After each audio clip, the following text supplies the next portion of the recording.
মাঝরাতে নেমন্তন্ন বাড়ি থেকে আসার পর যখন মুখের আটা ময়দাগুলো তুলবো তখন মনে হলো যে আমি যে জিনিসগুলো ইউজ করি সেগুলো তোমাদের শেয়ার করা উচিত।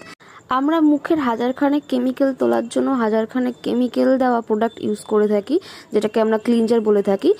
তো সেটা না করে আমার মনে হয় যে ঘরোয়া যে উপায়গুলো রয়েছে সেগুলো ইউজ করলে স্কিনের পক্ষে ভীষণই ভালো। আমি যেরকম ইউজ করে থাকি নারকেল তেল, যে কোনো প্রোডাক্টেরই নারকেল তেল।